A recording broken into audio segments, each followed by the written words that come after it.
Chu Drube Gegen Kunshishi, Tungen de la Drubra Jinge Loba, Dagi Lona Chola Chokpada, Chemin Samjur Ngemba Shiwada, Chedan Tumbe Dudum Malupa, Beme Lunge Drubra Jinge Lo, Dorna Tingne Terava Tamchedan, Techi Pardo Nekav Tam.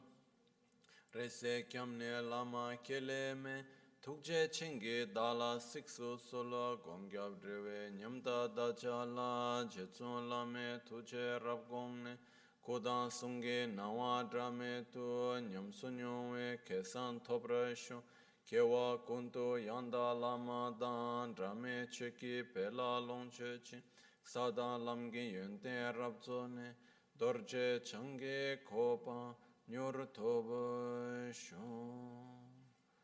Pakyuke kudan dagi lu Pakyuke sundan dagi nga Pakyuke tudan dagi yi Tön yerme çıktı çingi lu Makyuke kudan dagi lu Makyuke sundan dagi nga Makyuke tukdan dageyi Tön yerme çıktı çingi alo Oma muni muni maha muni Shakya muni swaha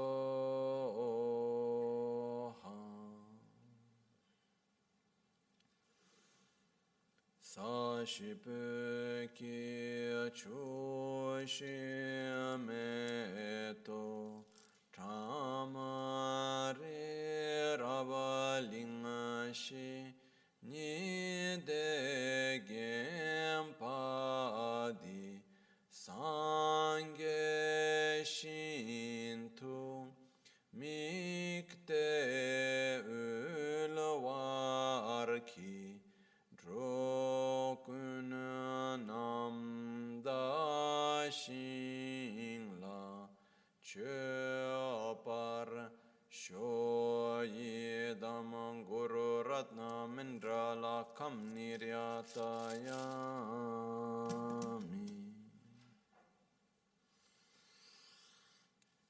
Sangye chedan tsoge chonamla chancho pardo dani kyapsu chin Dagi chushe gibe sonam ki drola pinchira sangye drupare sho sangye chedan tsoge chonamla chancho pardo dani kyapsu chin Dagi chushe gibe sonam ki Drola pinchira sangye drupar sho sangye chedan tsoge chonamla chancho pardo dani kyapsu chi dagi chushe gibe sonam ki drola pinchira sangye drupar sho. In the Buddha, Dharma, and Sangha, I take refuge until enlightenment. With the practice of generosity and the other perfections, may I obtain Buddhahood for the benefit of all sentient beings. Buddha, Dharma, and Sangha, I take refuge until enlightenment. Through the practice of generosity and the other perfections, may I attain Buddhahood for the benefit of all sentient beings. Laye ke da luda ne chin ke drupon danda mi ke namda drwa kuinge dhanama che tsampa tamche ke do dage che ten tong tamche ke do dage che ten tong.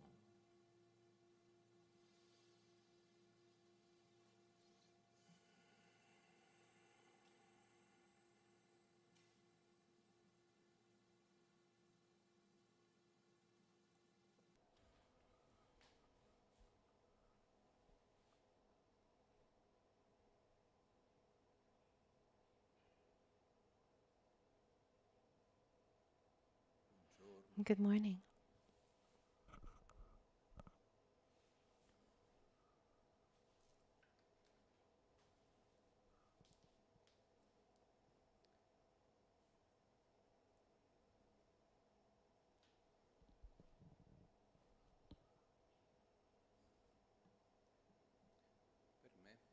For me,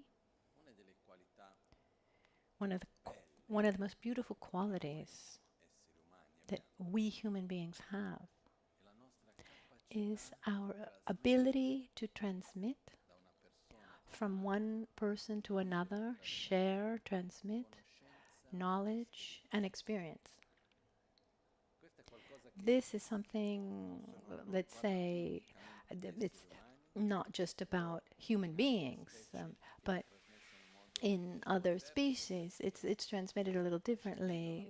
There's less of the conceptual part, let's say. In we have,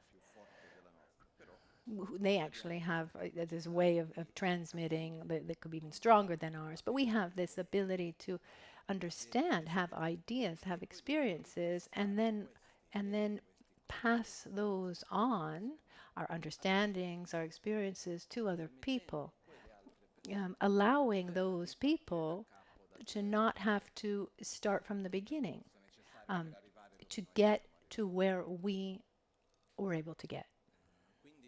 So this, regardless of the sector, you know, maybe cooking or music, literature, or in the scientific sector, or technological, and also in the spiritual sector, it's clear. One person takes some steps, has some understanding. It's not obvious to get there, but once he's understood that, it seems obvious for those who come after. But to get to that point, there's a whole long path. And for me, it's beautiful when we see that what we have today is not the fruit of what we ourselves have done only, but also the effort and the experiences of generations and generations that have come before us. This is something really beautiful to acknowledge. And in the Buddhist tradition, and especially in Tibetan Buddhism, I mean, that's the one I can talk about more, enormous importance is given to this transmission that's given from generation to generation, called lineage. And for this reason, when we study a philosophical text or learn a meditation practice or anything similar, it's very important that what we study, what we go to do, that it's not something that was, you know, quote unquote, invented by someone, but it's something that we receive from someone who had received it from someone before him. That goes all the way back to get to the root of that teaching, the root of that experience. So our starting point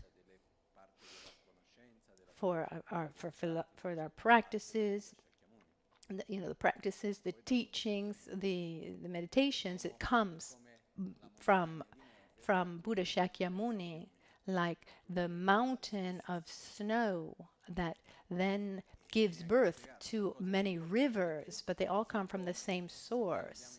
It's explained, it's like as if we went to the mountains before drinking water from a river in a mountaintop. We need to make sure that that source is pure, and that between the source and us, that the water is not contaminated.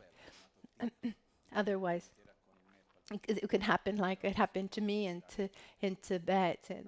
Once this place in Dining, it's very beautiful. Milarepa was also there for a while, and so we were on this trip.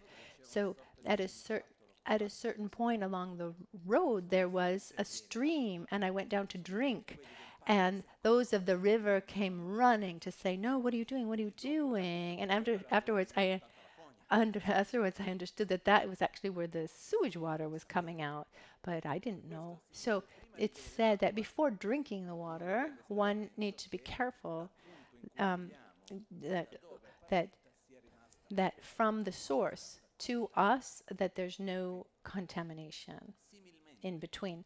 Similarly, when we go to learn or study a meditation technique or receive teachings within Buddhist tradition, we need to make sure that those teachings that we're going to receive, that meditation technique that we're going to learn, that originates on the snow-capped mountain, that pure source. And in this case, that would be Buddha Shakyamuni. In India, they use the example of Mount Kailash, that then is the source of many important rivers like the Ganges, etc. So this line of transmission from Buddha Shakyamuni to us must not be contaminated by wrong views. You know, I mean, just play the game of telephone, for example. Here, you know, let's get together now. I say a concept and I pass it to the next one. You can, and once we get all around the room, it's hardly ever the same. Now imagine that concept needs to pass through centuries and centuries. So this is a fundamental point. There are people, Shinta Solche, there are literally means those who have reopened the road. They are chariot way makers. So because the Rolls Royce of the time in India were these chariots. So the term that they use is it's not the blocked freeway, but it's the way of the way of the chariot. Sulche is to reopen the path. So the chariot way makers. So about 300 years after the death of Buddha, and then in the following centuries, there were times when there was some uncertainties of the interpretations and of some teachings, and some masters who were able to clarify, clean up, say, okay, this comprehension is wrong for this and that reason, this one instead is correct. And I mean, how can we be sure that the water is coming to us clean? You know, so so let's say at a certain point it goes through a depuration station. So I don't need to worry about what came before, but what comes after that. So there also what are called the 6 ornaments and the 2 excellences. These are the 8 masters that are represented here. Let's see, if you look to my right, there's the door, the entrance. And the first image, you can see the previous lives of Lama Rinpoche, and then above there's the shine, the way of concentration, and then to the left we have an image that shows the 3 vehicles. There's Buddha Shakyamuni, Shariputra, and Mangalaputra. So this is the Mahayana, and then the Hinayana, and then here we so with Buddha Shakyamuni, that is the common path of the Hinayana. And then when you see Tilopa, that is the Vajrayana. If you see this other image with Buddha Shakyamuni in the middle, and then you have Manjushri and Maitreya that are standing, And then we have 1, 2, 3, 4, 5, 6, 7, 8, and above there are 3.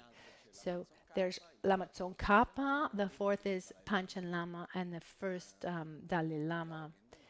Gawa Gendin Drup, Panchen Losik Yatsen, and Lama Tsongkhapa. And our left here you see Nagarjuna and a Sangha, and then in the middle there's 6 masters. So Nagarjuna and Sangha are the 2 excellent ones, and the other masters are called the 6 ornaments. They are, let's say, it's from them that this pure source came through to us, and they're divided into 2 main rivers that come from Buddha. One is called the deep lineage, reopened by Nagarjuna, and the other one represented by Manjushri, and the other one by a Sangha called the vast lineage. So the vast path, these are the teachings that have to do with the development of love towards ourselves, towards others, perfecting our qualities. And instead, the deep path gives emphasis on everything that has to do with the correct view of reality.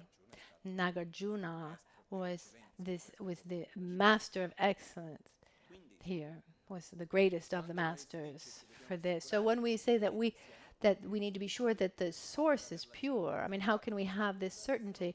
So from Buddha, then they went through these filters. They went through them, and from them to us, we need to make sure that there is an uninterrupted lineage. And this uninterrupted lineage, there are 3 fundamental aspects that must be present. It must be a transmission of knowledge. So if I learned that the noble truths are 4, I can't then explain 3 or 5.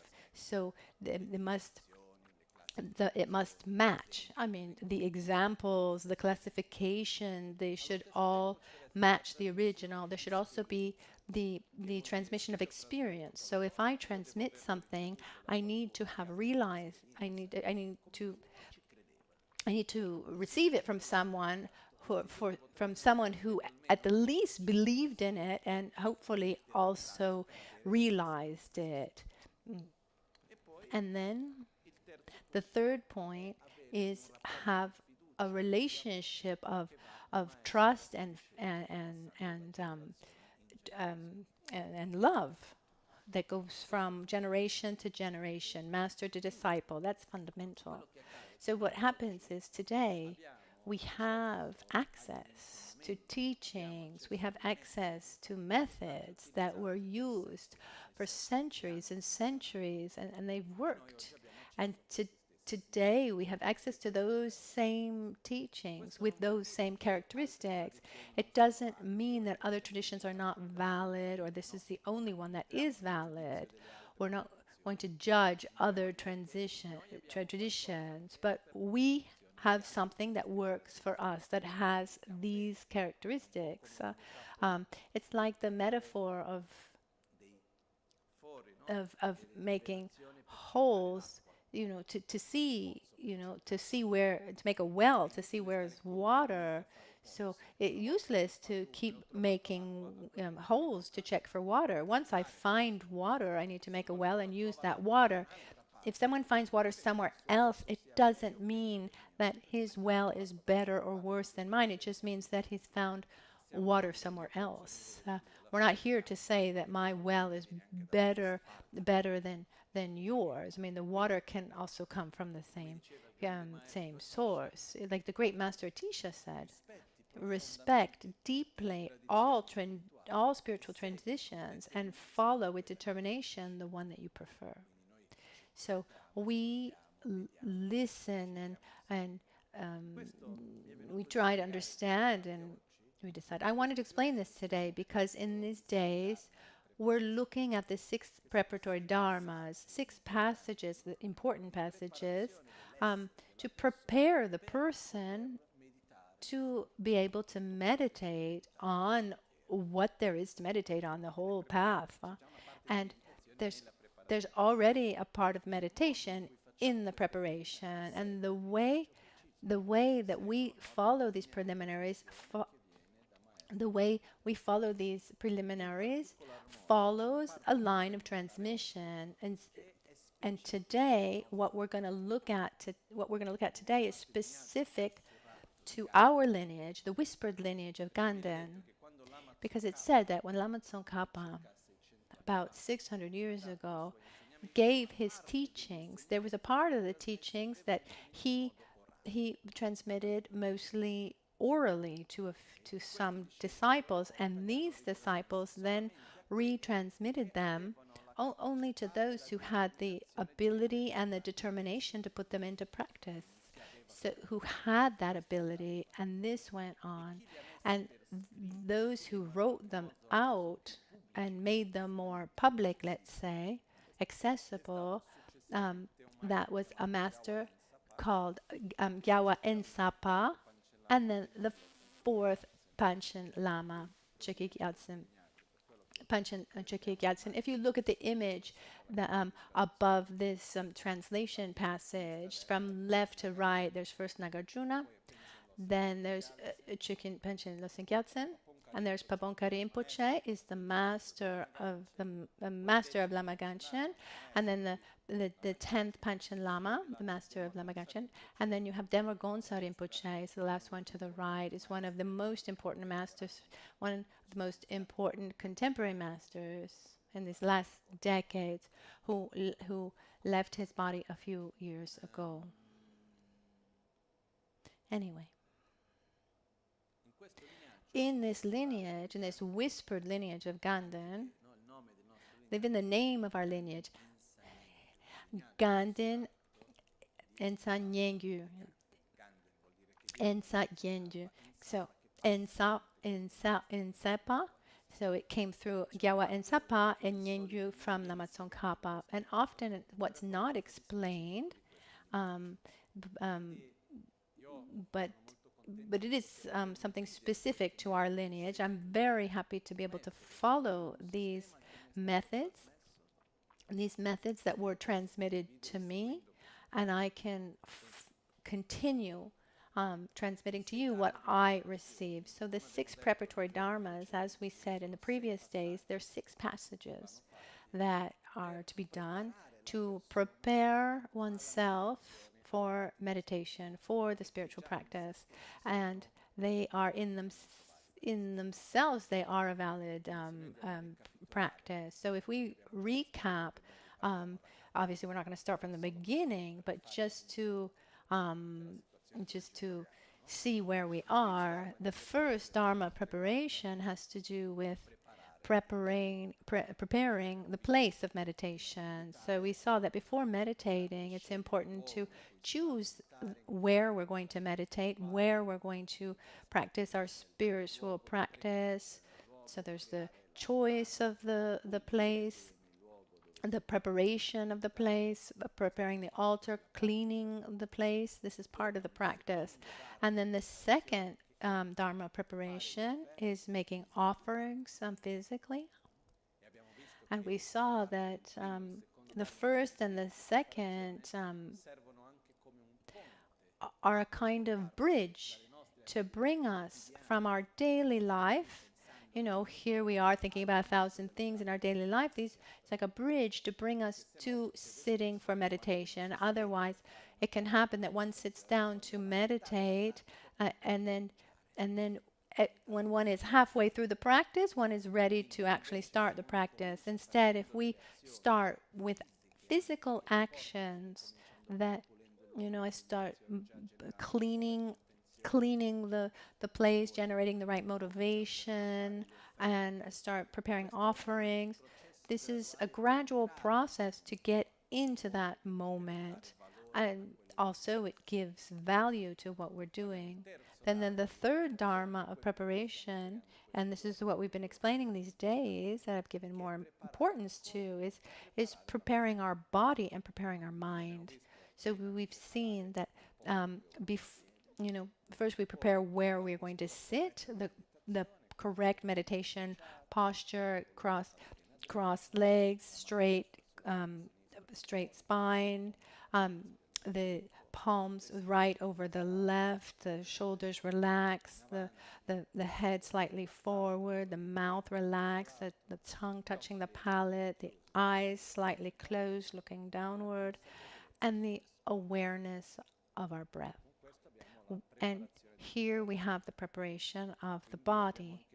And we also saw that, so even being able to sit down correct, and we also did the exercise of sitting still and trying to stay still to create familiarity with just being, allowing ourselves to just be, to sit still, because we're so used to being busy and being productive, and we need to constantly interact with so many things. Instead, we need to learn to just be still, first physically, and then there's the preparation of our mind, which we saw. We saw all the different techniques that we saw, 4 main techniques of meditation techniques on our breath to teach ourselves, to train our mind to stay still on one object, because our mind is used to jumping continuously from one object to another, and mostly external objects. Even when we're looking back at the past or imagining the future, we imagine external objects. So they're mental images of external objects. Instead, here we're teaching our mind to be still on one point and to relax in this state. So we saw this with the meditation on our breath. And then we saw, once the mind has reached a minimum amount of stability and balance, it's no longer taken by 1,000 different thoughts, strong emotions, and from there we generate the so-called motivation. Because what determines an action, other than the action itself, is the motivation with which we do it. It's said that an action to be complete requires 4 aspects. There's the intention, which is the motivation. There's actually doing the action, concluding, finishing the action, and rejoicing for the action. This makes that action complete and gives it a complete strength. Otherwise, it's a third, a fourth, it's about half, depends on how it's done. An example, if we look at a negative action, for example, I've given this example many times because it shows how complex karma is. Even though that's not our topic of now, but I'll give you a quick example. Let's imagine that we're in an apartment, like on the 10th floor, so high up. And we're in the kitchen with many, many children, about 20 children in the kitchen, and we're teaching these children to make a chocolate cake. And we have a beautiful electric oven, and we're watching this.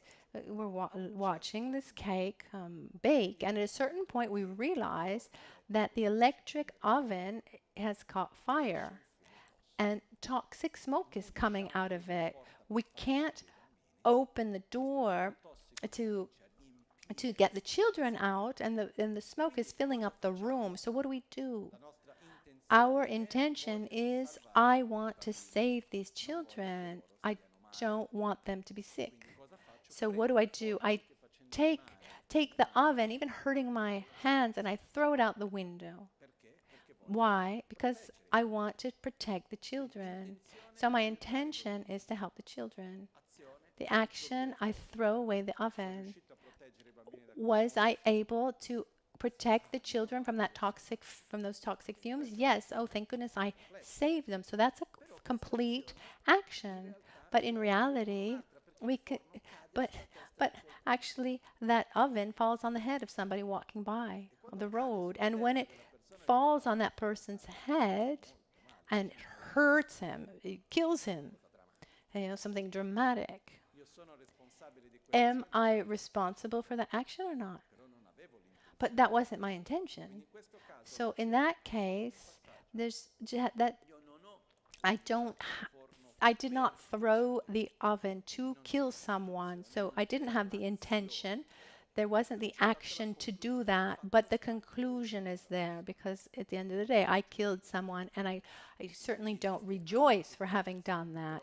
So that action exists, but has only one of the four passages. So the motivation is very important, but that doesn't justify all actions. If I do something that generates harm, even if that is not what I meant, I am responsible in part. I say in part because the action itself is not complete with the four aspects. But according to our motivation, that the amount, that power of harm or good increases or diminishes. So if I do something with the intention to benefit only myself, it has a certain amount of power. Instead, if I think that my action it should benefit all beings, then that action has a lot more power. So let's say we want to meditate on impermanence or develop concentration or whatever it is. The first thing is to ask ourselves why we're doing it and clarify our motivation. And at this point, that's when we generate these feelings that are at the basis to have a virtuous motivation, that we try to maximize the power of our motivation. And so first we generate love towards ourselves, having this clarity about what I want. I want to change. Do I want to change the world around me, or do I want to transform myself to live the world well, my surroundings well? I am simplifying too much, but do I want to live in a perfect reality and make the world perfect around me? Fixing this, fixing that. Or do I want to learn how to interact in a healthy way with the world so that I can live harmoniously and that my being can interact positively to transform the world? And here we do an analytical meditation on the Four Noble Truths. So, what is suffering? What do we want to abandon and avoid? Why do we suffer? Where does it come from? We allow ourselves to imagine what it would be like to live in a state of peace without suffering, and we look at that net path that's necessary to get to that state of peace, and we generate that will to follow that.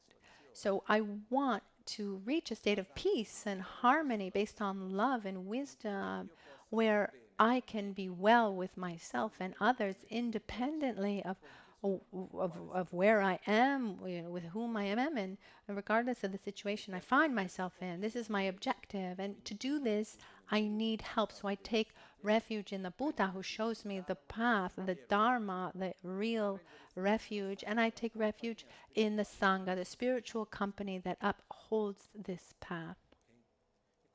And with this, we conclude this first part, which is called loving oneself. It's where we clarify for ourselves, what happiness is. Where do I project my happiness?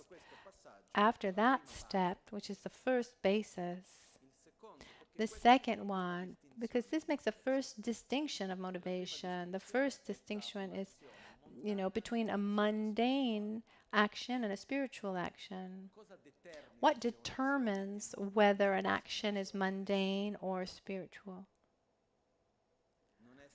It's not about doing mantras or if I'm singing a Beatles song. It's not. There's a song that I think has a special meaning, but let's let that go. That's not what determines. It's not that if I'm seated in meditation in a place, or if I'm seated chatting with people. It's not the type of action that determines whether that action is spiritual or worldly. It's why we're doing it, the motivation behind it. So, if the motivation of why I do something is based on objectives that are solely related to this life, that don't go beyond this life, it's a mundane, worldly motivation. What objectives do not go beyond this life? The body, taking care of this body, beautifying ourselves. Does that transcend this life? No. What about money? Someone asked me once.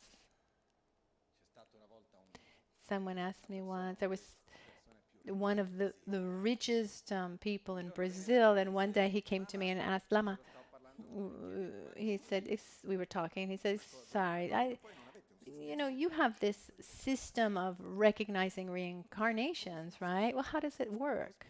And I explained a little bit, and he said, this is really interesting.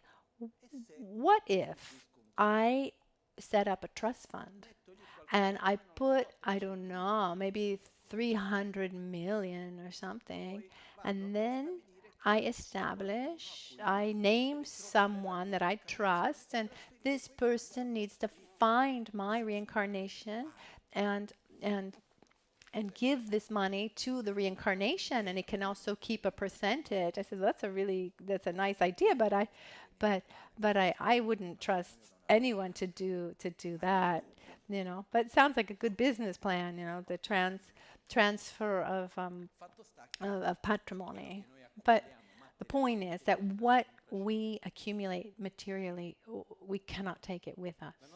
Does not transcend this life. Our image, our reputation, what other people think of us, etc., our social position, does that go beyond this life? The people around us that we see them as if we possessed them. It's not possible to possess anyone, but we talk about my husband, my child, my father, my mother. We put this "my" before. Does that go beyond this life? No. What about, deep connections that we create with people and places, many things? These connections go beyond this life, but that specific relationship as we are living it now, no. So anything we do that has the intention, whether it be it physical, social, relationship among people, power, money, anything like this is totally worldly. If I recite thousands of mantras so that someone could then say, oh, what a great mantra reciter he is, that is a practice that is worldly. So what goes beyond this life and then determines a spiritual practice? Our deepest habits. For example, it's said, someone who lies a lot in his lifetime will be reborn, it's said, with the predisposition to lie. And then, depending on the conditions that person finds, depending on the conditions, that will come about or not. If someone instead who meditates a lot will be born with this predisposition to meditate, or if someone who is really accustomed to getting angry and reacting with hate is reborn with that with this habit. And we see children when they're born, we can see their personalities, what they're drawn to. So what transcends this life, these are the same things that transcend the moments of this life, because even in this life, how many lives have we lived? It depends on how old we are, but I'm 41. I think I've lived 5 lives within this life. I'm in my fifth life, which means moments where things change in our life. There's another moment, but there's something that continues from one life to the next. There's something from when we were children to that we have brought with us to our adulthood. These aspects, these deeper aspects of ourselves. They can also be traumas that we take with us, or marvelous qualities. We bring this with us. We love and satisfaction, patience, or jealousy and envy and fear, or resentment, and many other aspects. So when our objective is to develop and take care of that part of ourselves that goes beyond this present moment, beyond this life, then that becomes a spiritual practice. I can put a tremendous amount of energy in doing actions, religious, let's say, or spiritual activities, I'd say, singing the Beatles, nothing against the Beatles, and reciting mantras. Which of the two is more spiritual? We would say that it's more spiritual to recite mantras, but what determines whether it's spiritual or not is the motivation. Once I was at I remember the story. Once I was in Beijing, and I was walking down the road in the evening, and at a certain point, I start thinking of the song Yellow Submarine. We all live in the yellow submarine. And then the song just comes to my head, and I start singing and then I start thinking, it's my interpretation, that we all live in our little yellow submarine, which almost like we all live in our own our own view of reality. I live in my reality, you live in yours. Each subjective reality. I mean, what they meant with this song, I have no idea, and I'm not going to spend a lot of energy trying to think about it. But I just remember once this meaning came to me. What I mean to say is that what makes an action worldly or spiritual is the intention with which we do it. And if the motivation, the reason why we do what we do is to take care of something that transcends this life, developing love and patience, satisfaction, etc., then it becomes a spiritual practice. If it's done exclusively for this life, it doesn't necessarily mean that it's negative. It's just mundane. It's worldly. It doesn't go beyond this life. Is this difference clear? So when we take refuge, we're making this first distinction. What I'm going to do as a meditation practice is for a spiritual reason. I do it because I want to get out of my cycle of suffering, because I want to develop my inner qualities, and that's why I'm going to do this practice. I take refuge in the Dharma So that first part, we make sure that that this action is spiritual, that it brings spiritual results, that the results benefit our growth, our spiritual growth. And then there's another crossroads within this practice. First, there's spiritual or mundane, and then within the spiritual, there's another crossroads called Hinayana or Mahayana. Hinaya means small vehicle, and Mahayana means great vehicle. And it's not about being inferior or superior. In Tibetan, we say tekpa, which means ability. Just imagine a small car, like a 500, a 500. And then imagine, like a huge truck. It's not that the 500 is worse than the big truck. But what happens? I mean, which one can bring more things? The big truck can transport more things. I mean, sure.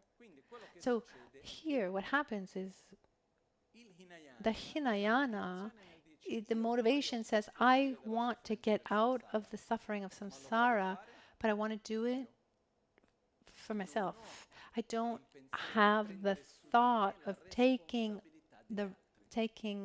on myself the responsibility of others.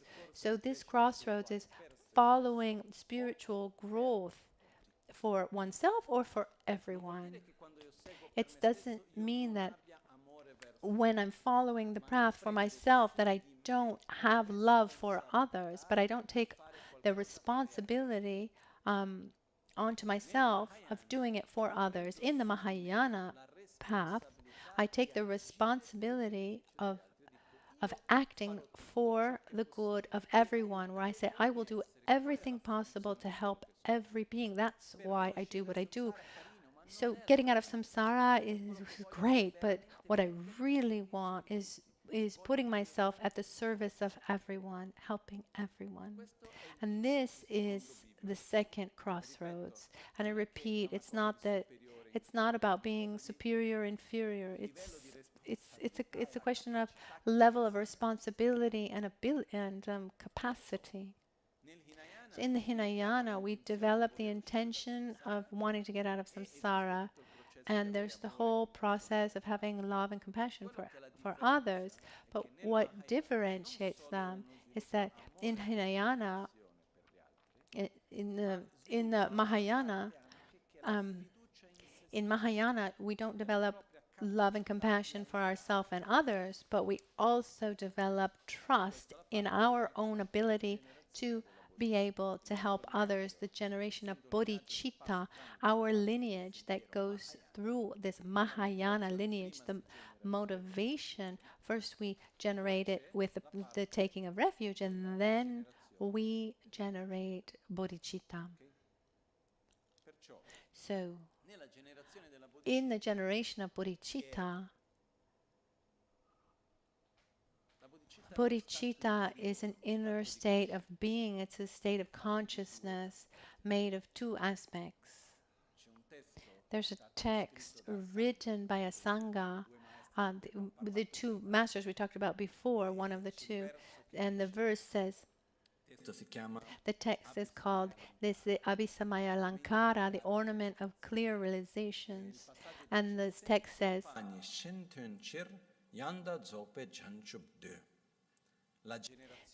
the generation of the mind is for the benefit of others. Semkyen Yang, in the aspiration, in the desire, for the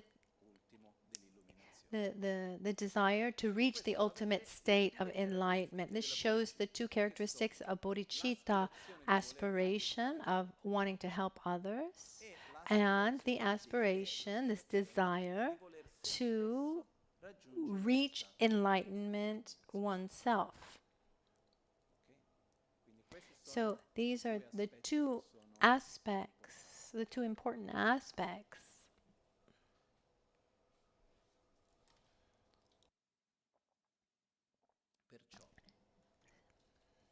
So it seems a little technical, but we're talking about a path to follow that has its steps, and it's really important for us to try to understand these steps. So what happens now? To generate bodhicitta in preliminary practices, there are tools that we're going to use that use visualization as one step, and then there's also a part of analytical meditation. As we saw a few days ago, it's this process of taking on a kind of inner dialogue where we analyze and explain something until we get to a conclusion.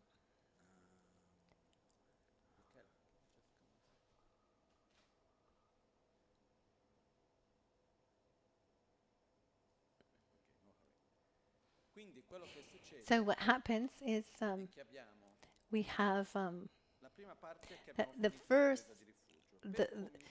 first part we finished the refuge prayer, and then we start with the visualization. In the visualization, we have around us all the beings who are around us. So we visualize. Just a second.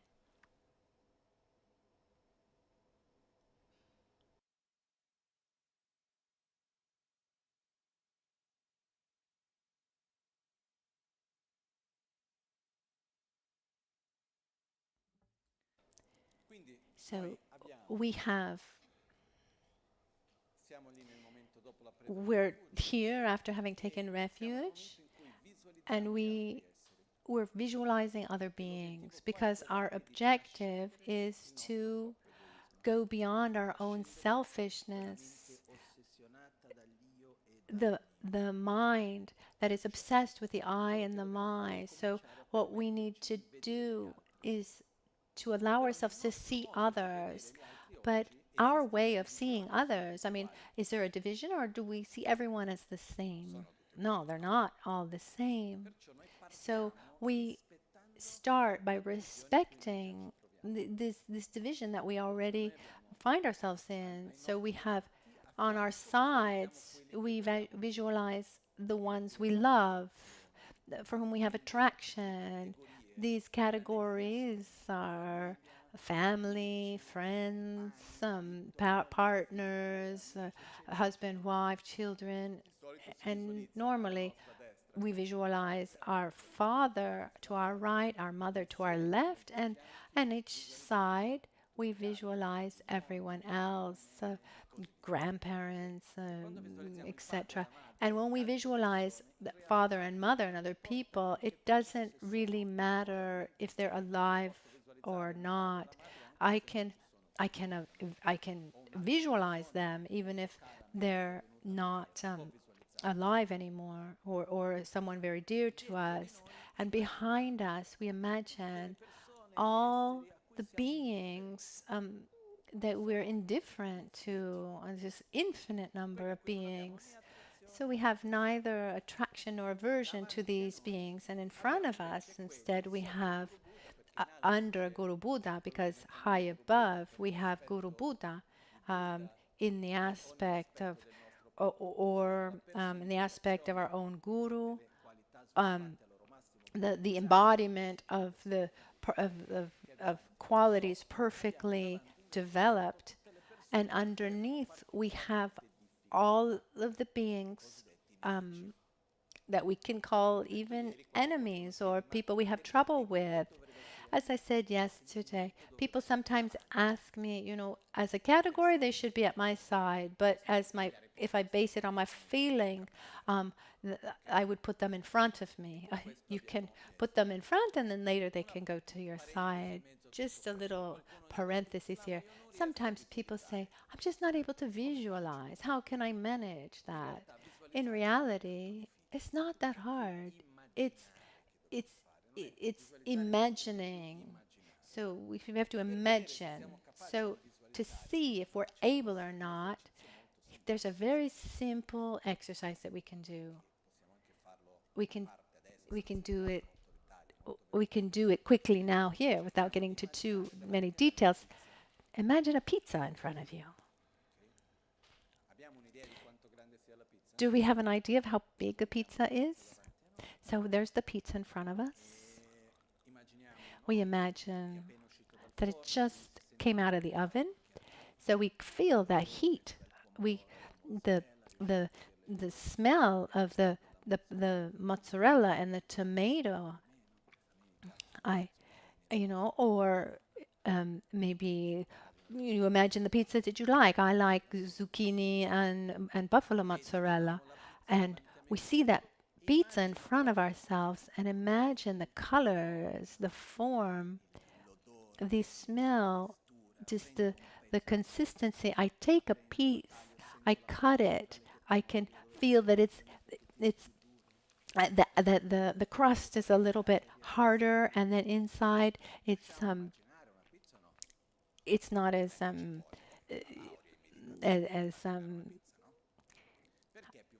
you don't it's easy to visualize the pizza, isn't it? You don't need a degree. I mean, it's easy for us to imagine a pizza because we have great familiarity with pizza. But to visualize is to imagine. So we imagine these people are to our sides or around us. Um, there, there are people have an imagery that's based more on feeling, and some people have actual imagery that is more visual. But so we begin with this analytical meditation based on bodhicitta, based on love. And this part will we'll do a technique called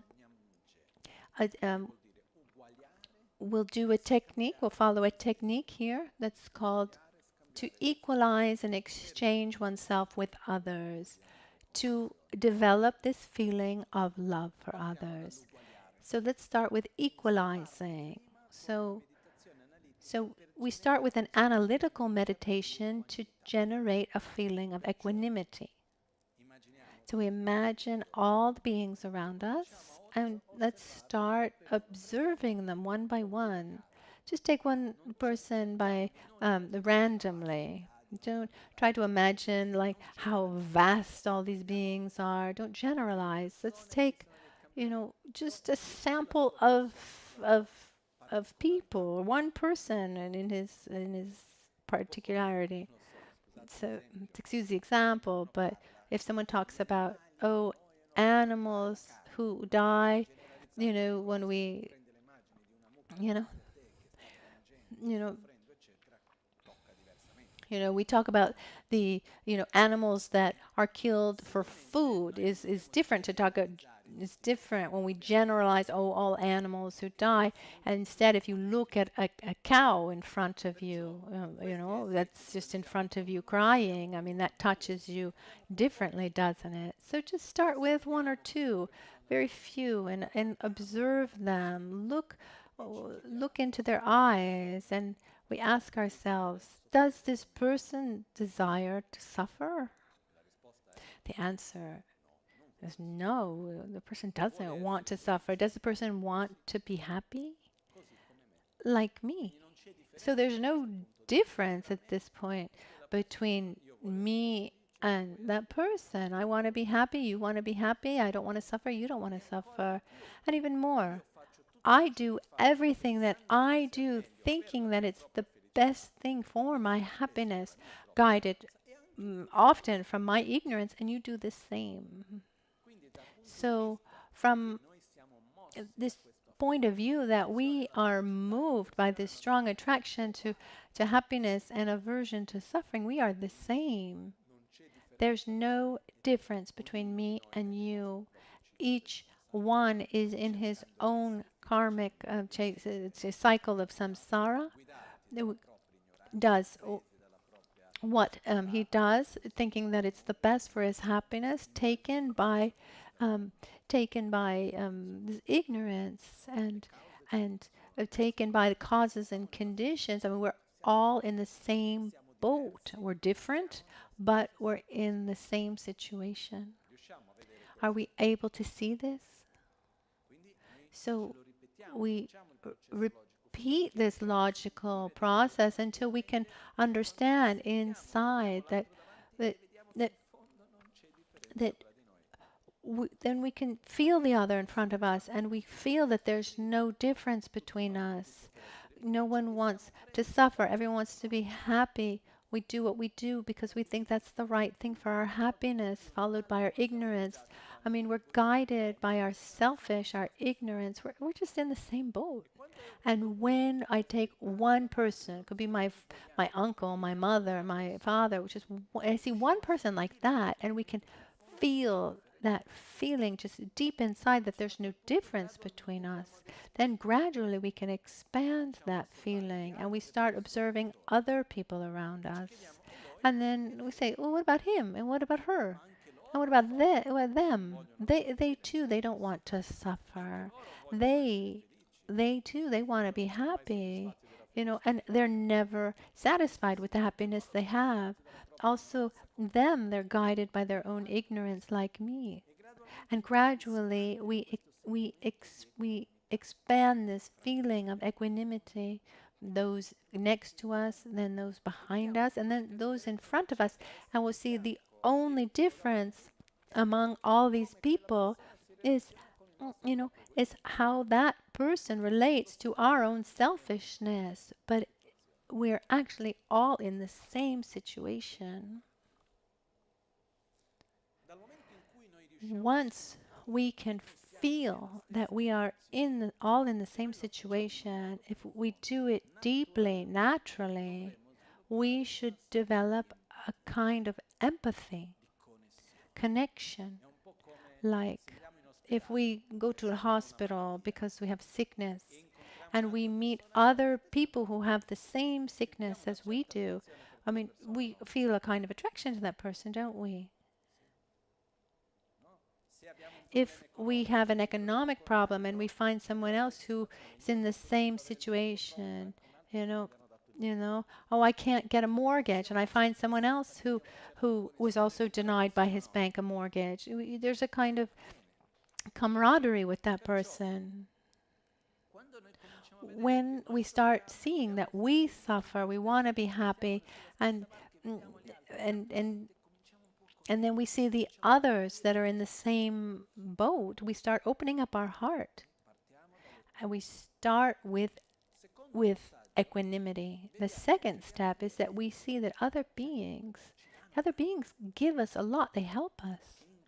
In reality, we would not be where we are, and we wouldn't have what we have, and we would be much worse off than we are if the others weren't there to support us in thousands of different ways, starting from our children, our parents when we're born, to the microorganisms inside our body that help us digest food, and other beings who help us, find food on our plate, and all the other beings that are part of this very complex interaction, that give us what we have and help us in so many different ways. So we start feeling this feeling of gratitude, of receiving, and then feeling closeness more and more. And so what we do, here we are, we visualize other beings, we start feeling close to them, and we can go into an analytic process. And, why are people close to me? Relative to this life, relative to past lives. But let's just start from this moment, from this lifetime. At a certain point, when we feel this connection with others, we allow ourselves to let go of our own selfishness for a minute. not often described in text, but it's something that I add. I think it helps give ourselves permission to let go of the the reins that we have on our selfishness. Just let go of it, because we have a kind of attachment to our own obsession of self-gratification, don't we? If who's going to take care of me? What would I be if I don't, if, don't worry, it'll come back. But just for a minute, let it go. Allow yourselves to see others. Just for a moment, look at the person in front of you, the person to your side. We had generated this feeling of equanimity, and we say, without having to verbalize it physically, but we say with our heart, your happiness is as important to me as my own. No more, no less. Your suffering is as important to me as my own. I deeply desire your happiness, and that you are free from suffering. And we try to say this sincerely towards one person. And once we're able to say it, then we look at the person next to them. And then gradually we expand this feeling, or we say, your happiness is important to me. I want you to be happy. Your suffering is important. I don't want you to suffer. So I want you to be happy and have the causes of happiness. I want you to be free of suffering and free from the causes of suffering. I want you to feel well-being and joy. I really desire it. I really want it. And as we expand this feeling, at this point, we generate this motivation. May I help you? I really want my life, with my small or big possibilities, may I be able to interact in a healthy way so that I can help every being I meet. I can't help everyone, but I can help, everyone that I interact with. May that person, may that being receive benefit from our interaction, be it verbal, physical. May I be in a positive interdependence, a benefit. But in this moment, my abilities to do that are very reduced, because how can I influence someone else to have patience if I myself get upset often? How can I help someone else develop a deep feeling of love and overcome his selfishness if I myself am obsessed with my own gratification? How can I help someone to have an inner state of balance and peace if I'm often agitated and have no patience myself? So I take a commitment. I say I can reach a state of peace and satisfaction to help other people do the same, other beings do the same. So I deeply desire to reach that state. So I take refuge in the Buddha that I one day will become. I trust in my own potential, my own capabilities. I take refuge in the Dharma, in my spiritual breath. I take refuge in the Sangha that I will become, supporting others along their path. I take refuge in Buddha, Dharma, and Sangha, both in the causal, but also in my potential, in the resultant refuge. So I will go on to train in generosity, morality, patience, enthusiastic effort, concentration, and wisdom, so that I can go beyond my ignorance and my limits, so that I can reach peace so that I can then help others do the same. And here we say the verse, in Buddha, Dharma, and Sangha, I take refuge until enlightenment with the practice of generosity and the other perfections, or rather, with the practice of generosity, morality, patience, enthusiastic effort, concentration and wisdom, may I reach Buddhahood for the benefit of all sentient beings. And as we say this verse, we concentrate on developing this deep desire to develop our qualities to be able to help others. Is this clear up to this point? Now, after this, there's a step, it's a specific step that comes from our Gandhian whispered lineage. Is something quite particular called Semkye Drebu Lamker. Let me look here for a minute. The description that's here. Lamche, which means to bring the result of the generation of bodhicitta into the path. Drebu Lamche means to bring the result into the path. It's very specific to the Vajrayana method, which means today I'm not a Buddha, not yet, but I'm going to act mentally, physically, verbally. I'm going to act as if I were, so that gradually I can become one. So I take the results and I bring it onto my path. And so I act as if I had already reached that result, and I create a link stronger and stronger with this result. And you can apply this in many, many different sectors, areas.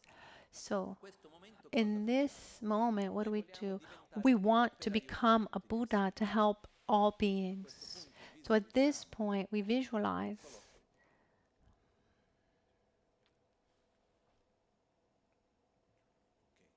okay.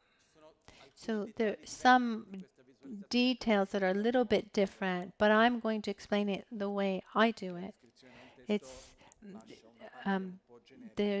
there's a part in the text that's a little generic, and I will explain it as I do it. So from Guru Buddha in front of us, in this case, is in the aspect of Buddha Shakyamuni, and in the taking of refuge, and developing bodhicitta. An emanation comes like one candle that lights another candle, the flame. But what's the characteristic that here? So when you light the wick of one candle from a lighted candle, that second flame has all the characteristics of the first. So it's as if it's multiplied itself. So the emanation of Guru Buddha that emanates towards us is Guru Buddha, is exactly the same, and comes towards us, becomes small, like the size of a thumb, and then sits on top of our crown, sitting in our same direction.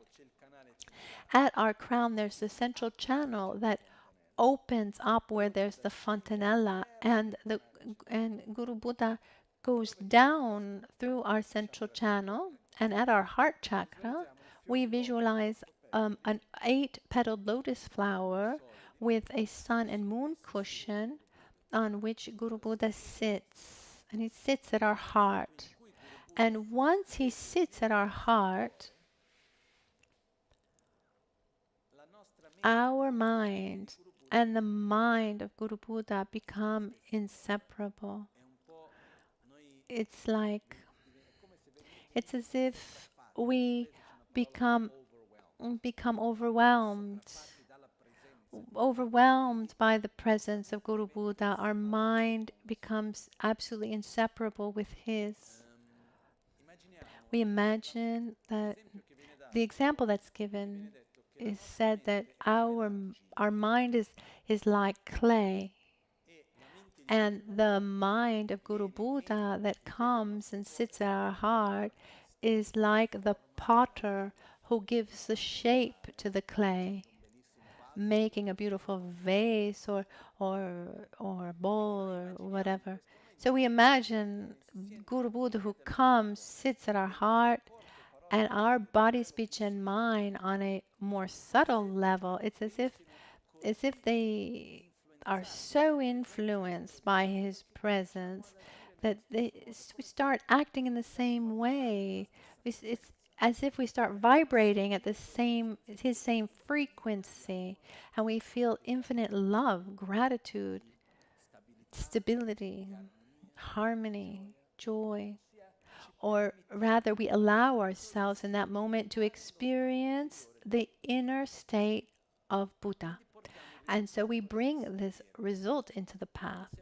As if we had become in that moment Buddha, we feel the same thing. We are one, inseparable. And this is extremely important meditation, and it's done many times along the process. Give it some importance, and there are different levels as you go forward. At this moment, we imagine Guru Buddha who sits at our heart, and we allow ourselves for a moment to experience this state of peace and love that mixes with our mind, our own mind. And at this point, from our heart, light rays emanate, and they transform into what every being needs most. So we we we adapt ourselves to other people's needs and perform the deeds of a holy being. So we bring material things, food for the hungry, water for the thirsty, medicine for the sick, protection from the heat, protection from the cold. We help all beings on a material level to protect them from physical suffering. Then these light rays transform into forms of generosity, where we give love, where we emotionally support people to satisfy. So first we satisfy material needs, and then emotional needs, and then these light rays emanate um, to give protection to all beings, to protect them from fear. And then once the beings have a material stability, an emotional stability, and feel secure, at that point, these light rays manifest as the Dharma, as to guide them along their spiritual process. So they develop love for themselves, love for others, a correct view of reality, and they reach a state of peace, the so-called nirvana. We can visualize this, taking all the time in the world or in a very short amount of time, depending on the details that you want to focus on. And together with this, we recite the four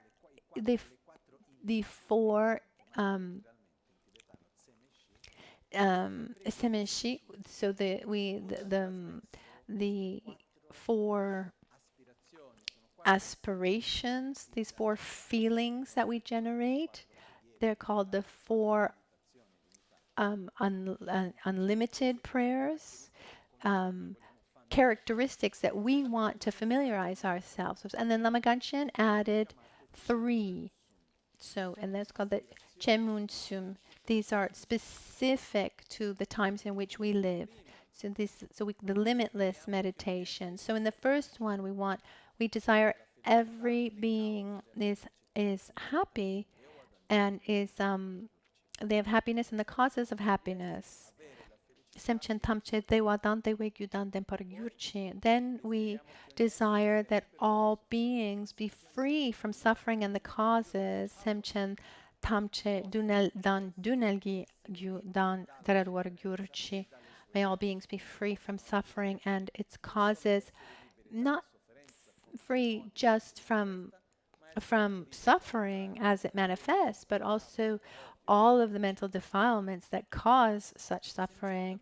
Semchen Tamche Dunel Mepe Dewa Dammidan Daralwar Gyurchi. The next one is this limitless joy, this ability to rejoice. May all beings never be separated from the great happiness that is beyond all misery, never separated from a state of peace and happiness and joy. That's cultivating joy in it and in Italian there's a verb to rejoice, but you don't have a noun to say joy.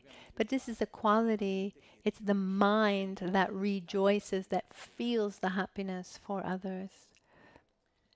And then the fourth one is equanimity. So we have love, compassion, and joy. This is happiness for the happiness of others, and then limitless equanimity. And here we understand, may beings be free from attraction to some and aversion to others. Semchen Tamche Nering Chada Nidan Telwe Tamyon La Neborgyuchi. May all beings dwell in equanimity. Be free from extremes, attraction to dear ones and aversion to others, and reside in a state of equanimity. And then there are the three specific prayers, the three aspirations. Well, the first one is the first of the three. Semchen Tamche Lu Semki Dunale Sushim Treyum Lusem Dewadan Demparyuchi. Limitless health. May all beings recover from the sicknesses of mind and body pollution and enjoy relative and absolute health now and forever. So we dedicate for physical and mental health. Then there's the second of the three is for ecological regeneration, for the environment. So may all beings relax in a pure and healthy outer and inner environment now and forever. And peace, limitless peace. May all beings enjoy inner and world peace now and forever. We desire all beings we be happy and have the causes of happiness. And may they also have love and stability and satisfaction, concentration, wisdom, etc. Free from suffering and the causes of suffering. May they never be separated from states of joy and happiness. May they live in a state of equanimity, free from this game of attraction to some and aversion to others, which means being free from one's own selfishness. And the other three aspirations are included in the first four, but it gives emphasis to health, the environment, and peace, which are things that we all need. So as we recite these verses, we can recite them in Tibetan, in English, in Portuguese, as you want. But the visualization, there's the light rays that go to all beings, and our heart that is inseparable from the heart of Guru Buddha. So we have Guru Buddha seated at our heart, who's inseparable from our own mind. Our mind and the mind of Guru Buddha are one, and from there light rays radiate out. As we said before, these light rays, they adapt to the needs of other beings. First, they satisfy their material needs, and then emotional needs, and the protection, and then satisfy them when they're ready with the Dharma. So these light rays then reabsorb back to our own heart. So we do this as we recite the so-called 7 limitless meditations. After this, so, you know, in the Guru Puja, we recite verses that are a little bit different than this. Once we're finished with this, then we do the part where we generate the specific motivation. Up to this point, we have generated the basis to have the right motivation. Love for ourselves. We've made the distinction between a worldly and a spiritual action. And then we've generated love for others, compassion towards others. And we've made the distinction between an action that is for one's own benefit and an action that is for the benefit of others. And with this basis, we are going to generate the motivation of what we're going to do. So if I'm going to go help someone who's sick, for example, I can say, I deeply desire that every being be free from suffering. To help every being, first I need to develop my own qualities. To develop my qualities, I now will go help this person. May, through this action of helping this person, may this be part of my own path that helps me develop my qualities to then reach Buddhahood for the benefit of others. So we're going to direct clearly the action that we're going to do. In the book of the Guru Buddha, there's a very specific verse.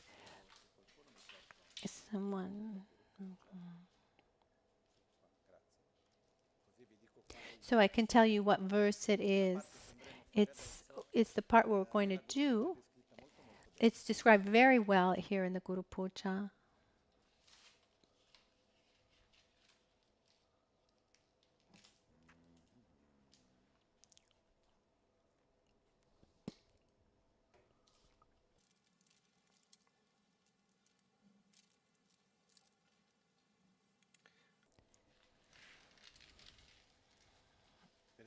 For example, verse number 4. It's the visualization that we just described. Here it's explained. It says,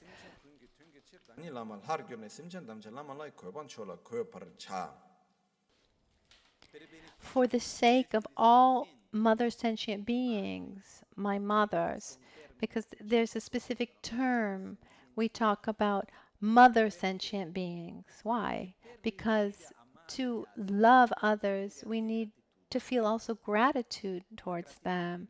This gratitude is it's a door that opens up to be able to love others. And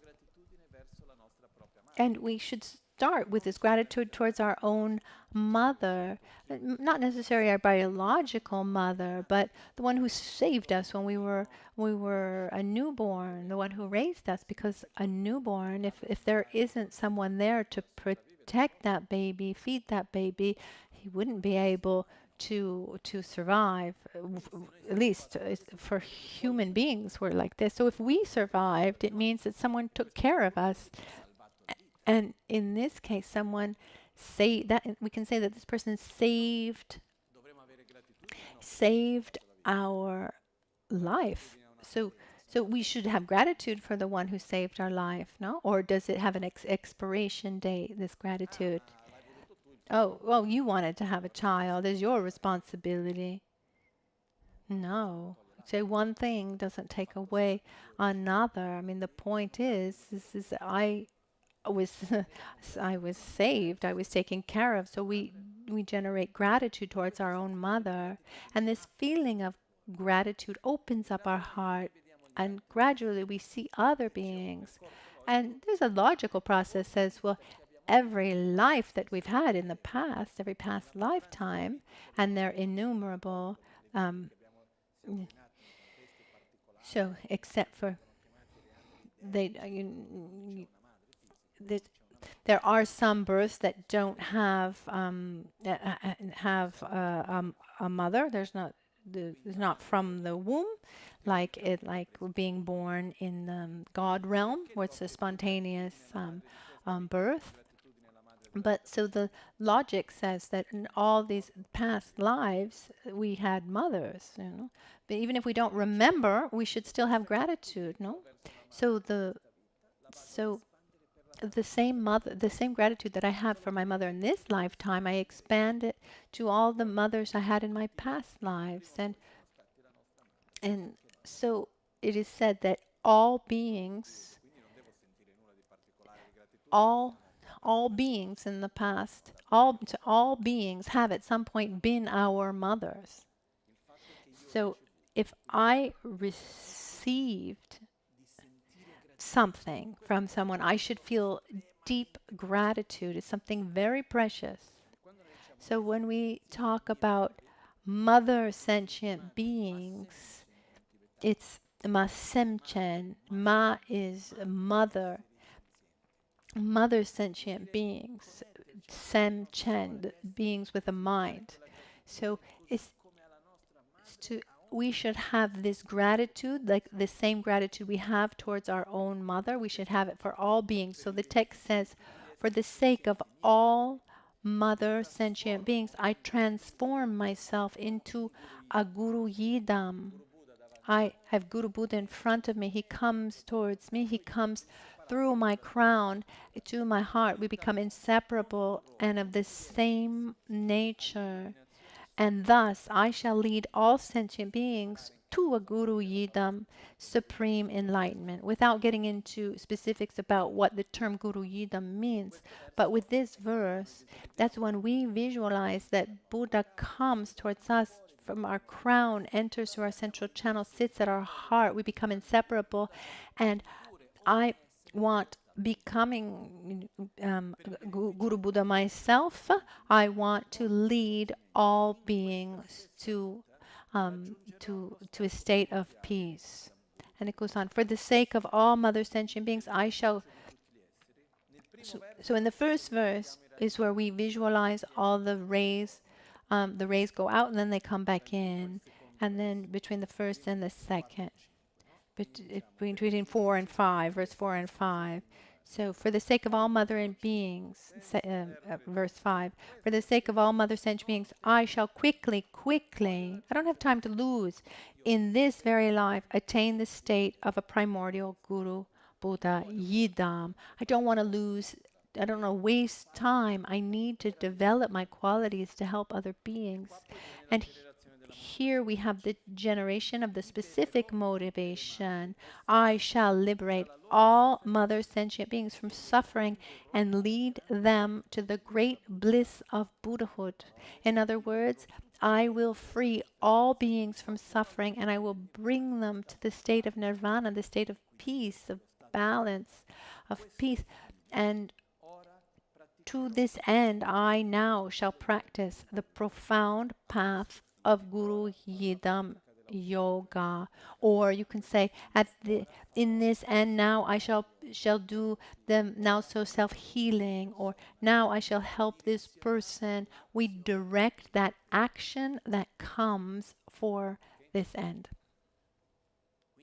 So this is where we generate the motivation, as it said. And it's very important because normally we have this tendency just to do things without stopping first and directing ourselves and asking ourselves why we're doing it. Once I remember I was just a boy and there was a big important event, and a friend said, tomorrow when this important event comes, so many things will be going on and you won't be able to direct clearly. So prepare yourself now. Think about it today, why you want to do what's coming. Start today directing that action. So in the preliminary practices, we generate their motivation. These light rays went to all beings. They've come back, absorbed into our heart. And we say, I want absolutely. We feel this desire of wanting to help all beings, of of needing to become a Buddha to help all beings, and so now, to be able to do this, I will do this practice. I will do a meditation on impermanence. I will do self-healing practice, whatever the practice is. And at this point, we're concluding that third Dharma of preparation, of generating motivation. So preparing body and mind. And there's the visualization that is the bridge between the preparation and the actual practice. This is a visualization that I personally like very much. And I'm going to take the specific text that I have here. There's also something really beautiful. Sorry, I just take a step backwards. In the limitless meditations, there are different ways to recite it. The most common way is the way we do it.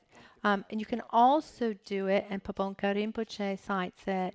You can say Semchen Tamche, Dewa Dan, Dewe Dan. Dembar Gyurchi, Dembar Dagi Chao, Tetar Chenubra, Lamela Chingelab to Soul. Quindi dice. So he says, Chimarung. How can I translate that? It says, may all beings be happy, may have happiness in its causes. Chimarun in Tibetan means like it's an exclamation of like darn. It can only be like this. Like it's a manifestation of a deep feeling. They must have happiness and its causes. May it be like this. And I will do everything possible for it to be true. Oh, Guru Buddha, bless me so that I have the strength and the ability to make it so. So may all beings have happiness as its causes. May they be happy and have the causes of happiness. I will do everything necessary to make this happen. Oh, Guru Buddha, bless me so I have the strength and the abilities, the capabilities to realize that. May all beings be free from every form of sickness. May that happen. I'll do everything possible to make it happen. Oh, Guru Buddha, make it so that I have the strength and the ability to realize this. This is to put even more emphasis on this desire.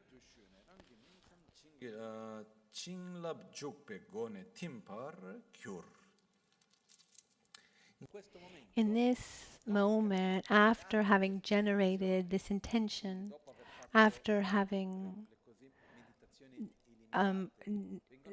done the 7 limitless meditations in the sense that we are familiarizing ourselves with qualities in their limitless state, like limitless love, not limited by selfishness. So limitless compassion, limitless joy, limitless equanimity, and then pure pure health and peace. So we familiarize ourselves with these, with this, and after this, then we generate our specific intention. I want to do this practice because I want to become a Buddha in order to help others. If I see someone who's very hungry, for example, I want to help everyone who's hungry. So I don't want anyone to be hungry anymore. And to help others not be hungry, I need to be able to feed them. So I need, at that point, I need to work and make money so that I can have the resources. So we have 3 levels. My ultimate objective, I don't want anyone to be hungry. The tool to do that is to have money and the means to help, and then there's the actual path to reach that those tools, which is to work. I work to have the means to then help. My objective, my final objective, is to help all beings to get out of samsara. So the tool for that, the means, I need to become a Buddha. And I want to become a Buddha to help others. And to become a Buddha, how can I become a Buddha? I'm going to do this meditation. After that, we visualize at this point that Guru Buddha in front of us, in the aspect of Buddha Shakyamuni, dissolves into a beautiful golden light. Um, so the text, it just says light. I always imagined it golden, as if Buddha, Guru Buddha in front of us, dissolves into light. This like a golden light of smoke. It dissolves, enters, comes towards us, enters into our crown. Remember, we explained previously when we did the 9-round breathing exercise. We have the central channel that begins here at the forehead, and it little by little this cloud of light absorbs into our central channel, coming through our our forehead, our central channel, and it fills up our central channel. Let's remember that these light rays bring us a state of peace, of joy, of balance, of love. These light rays expand throughout our whole body, and they eliminate any kind of negativity that is there.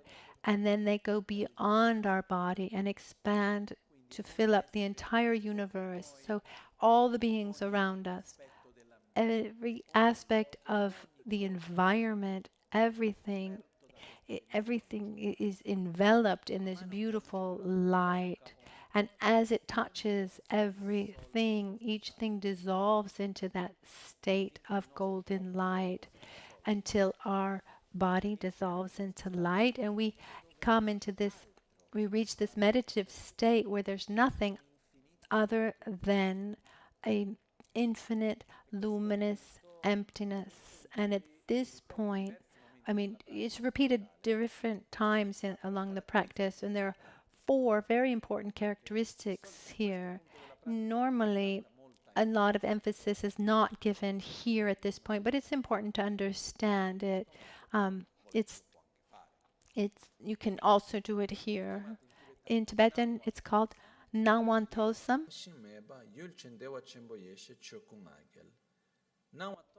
Nawantosam is the appearance. It appears as empty. I add luminous because otherwise there's a danger that you could see a kind of a darkness. Instead, it's an infinite lightness, empty lightness. Here, there's no more me or you or this or that. There's only a total emptiness, bright emptiness. And then the second characteristics, this bright emptiness is empty of inherent existence. It does not exist independently. There's within this emptiness, there's a correlation, there's interdependence. I am empty of objective inherent existence.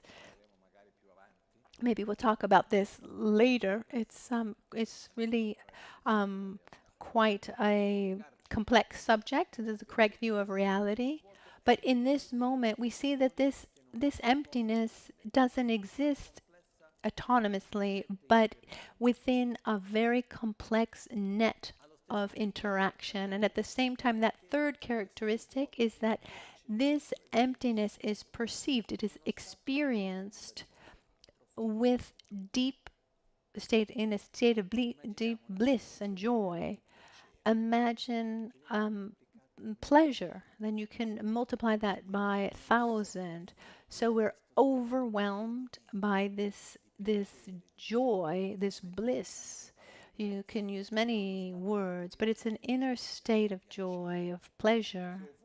And wherever this emptiness is, there is this state of bliss. And wherever there is this great bliss, there is this emptiness. They are inseparable, like water and milk that mix.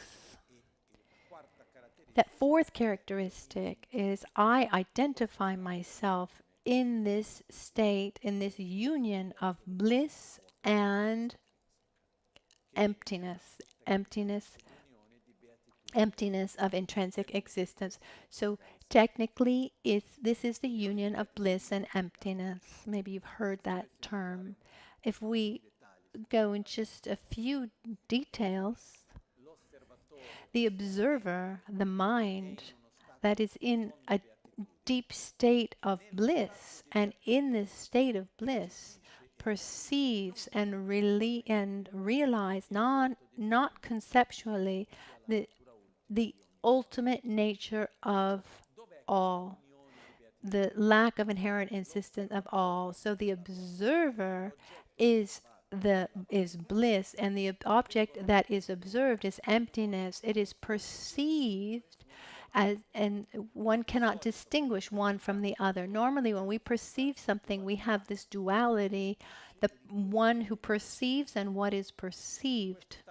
So the perceiver and the perceived, and the objective in this meditation is to reach a state of non-duality between perceiver and that which is perceived. It's a little bit complex, but let's touch on this subject little by little. So when we meditate, what we're going to do in this moment, Guru Buddha dissolves into light, comes into our forehead, fills up our central channel, it fills up our entire body, expands through the entire universe. Everything dissolves into light.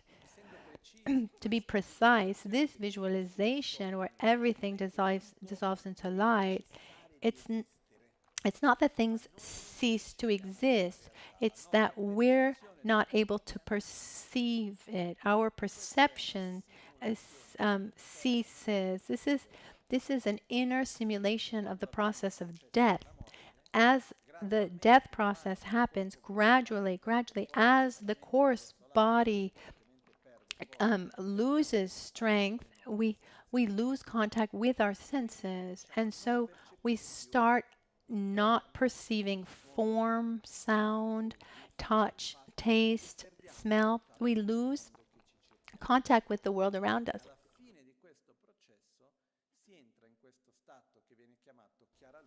And at the end of this process, we come into contact with this so-called clear light, this luminous emptiness. So here it's important to familiarize ourselves with the process of death. Not just that, but here we're also disconnecting. That's not the right word, to disconnect. We're deconstructing our ordinary identity. I am a person full of attachment, I'm a sad person, etc. So I need to die to be reborn. I need to let go to be able to recreate. So before regenerating ourselves, George Lamkier, bringing the results into the path, the first part of the Dharma of preparation, we dissolve into light, and then we reappear with a clear body as if we were a Buddha. But to appear as a Buddha, it's not me here dressed as a Buddha. No, I am a Buddha. It's very different. if if I'm going to appear in the aspect of Tara, for example, I'm not here, Lama Michel, dressed as Tara, all, with beautiful in the right mudra. No, I am Tara. Very different. But to be Tara, to be a Buddha, first, I need to let go of the attachment that I have to my ordinary appearance to be able to generate a different identity. So in this moment, when everything dissolves into light, we let go of this attachment to this life, and we concentrate on deeper aspects, and we allow ourselves to experience these feelings of joy and peace that is absolutely independent from everything that surrounds us. And we stay in this state for the time necessary. And this is a meditation that, if we're able to do it well, it's marvelous and has amazing benefits. And you'll see that in the practice, it's repeated many times. Here is done quickly, but we can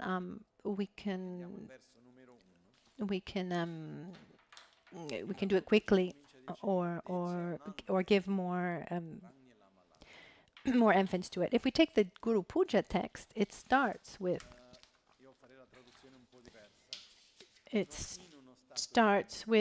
Dechen Nanle Ragni Lamala. So from within great bliss, I manifest as a Guru Yidam. So here, when we talk from within great bliss, this state of this union of bliss and emptiness in the state of clear light.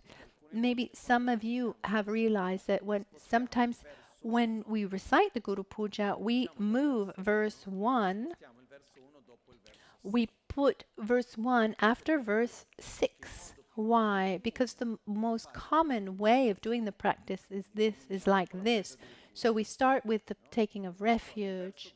So in verse 2 it says, from a state of an exalted white virtuous mind. So after having done meditation on our breath and brought our mind to a state of balance and peace, a virtuous state, I and all mother sentient beings, vast as space, from this moment until enlightenment, go for refuge to the Guru and the three jewels. And here we begin the taking of a refuge. Namo Guru Bhye, Namo Buddhaya, Namo Dharmaya, Namo Sanghaya. And after, then we go to verse 4 and 5. After verse 6, Guru Buddha dissolves into light, dissolves into us. This light expands, and this infinite luminous emptiness, empty of that lacks inherent existence. Once we finish this dissolution, then I reappear with a pure body. Verse 1. So from within great bliss, I manifest as a Guru Yidam from my clear body. This is already what we'll talk about tomorrow. So concluding, in the third Dharma of preparation, we generate the motivation, we prepare our body and our mind for the meditation. This part can be a complete practice in itself. One can meditate just on one's breath. One takes his time, a half an hour, an hour, and that's that's wonderful already. We've seen 4 different techniques on meditating on the breath. Breathing, the first one, the normal one, is where I have awareness of my breath. I just gently place my mind on my breath without following any thoughts. Or Then the other one is I breathe in all positive feelings of love and protection, and I expel all negativities. The third one is the 9 round breathing exercises to unblock negative energetic blocks. And then the fourth one,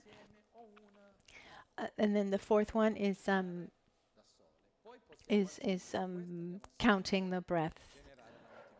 And we can do these we can do them all. We can do one, and then we can. Then we take refuge and we generate bodhicitta, and we can start. We can stop there, because remember that the preliminary practice, they're not things for beginners, for newcomers. It's the foundation. It's the foundation that's important at the beginning, in the middle, and at the end. How important is the foundation of a house? You know, just when you're starting to build the house, or is that foundation important even after, once you know, it's not that once you finish building the house that you remove the foundation. I mean, it's even more important.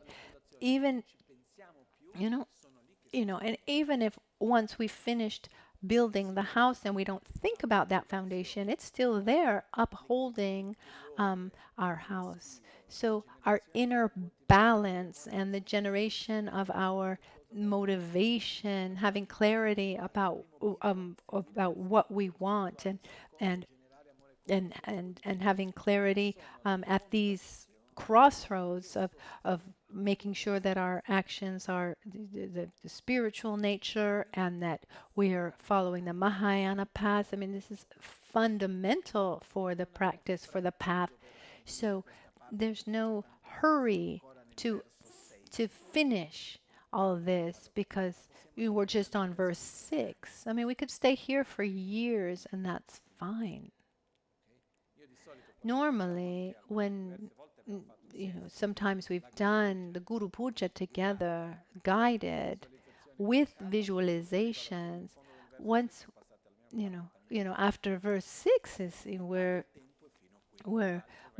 40 minutes have gone by, because it's really something important, and I invite you all to reflect. Also using analytical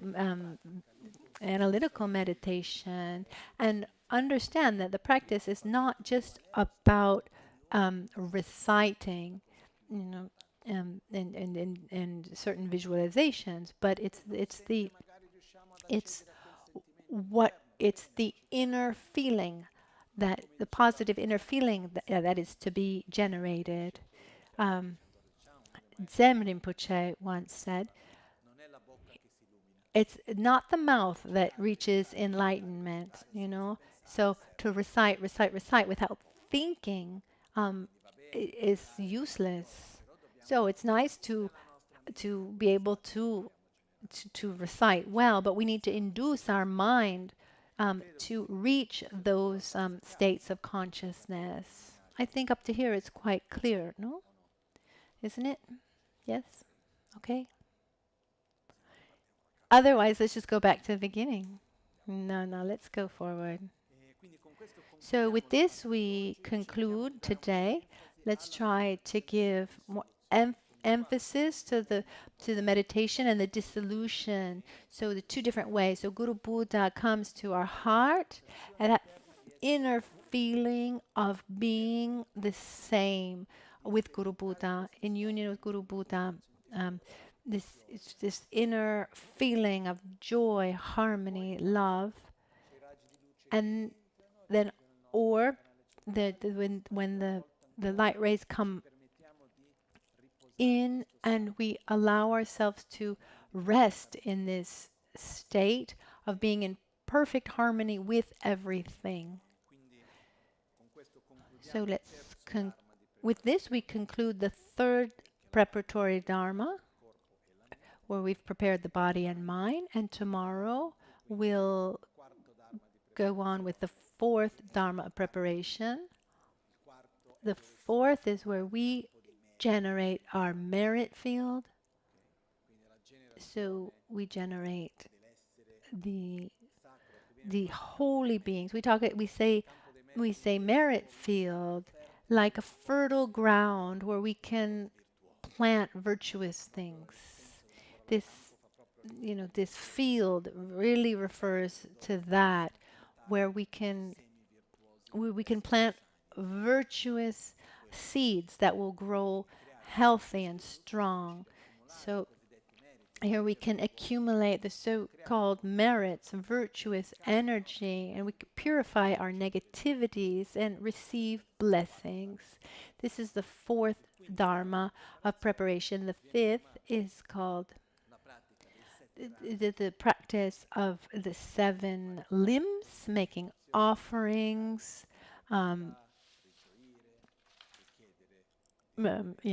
prostrations, offerings, making offerings, confessions, rejoicing, asking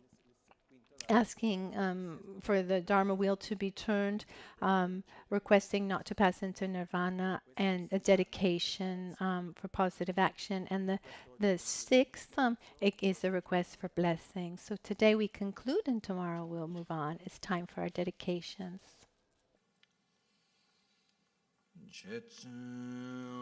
Lame kotse rapten chin nam kara trinle chokchur gepadang losan tempe dreme sasum ki drove munsela takto negyur chi kewa kuntu yanda lama dang dralme cheki pela longche ching Sadan lamge yunte rabzone dorje change kopa nyurtobe sho nimo dele tsendele nime kuyan delekshin ninsen takto delekpe kuncho sumke chinge lop kuncho sumke ngodrubotsol kuncho sumke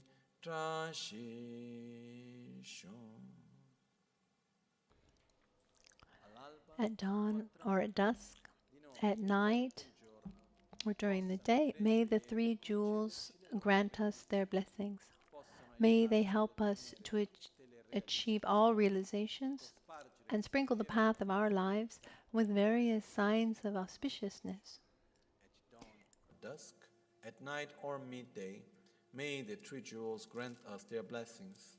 May they help us to achieve all realizations and sprinkle all the path of our lives with various signs of auspiciousness. Omahum Tembalame Sangye Rinpoche, Kyobalame Tamche Rinpoche, Trimbalame Gendo Rinpoche, Kyamne Kuncho Sumla Chopa. Buon appetito. Have a good lunch. Thank you, everyone.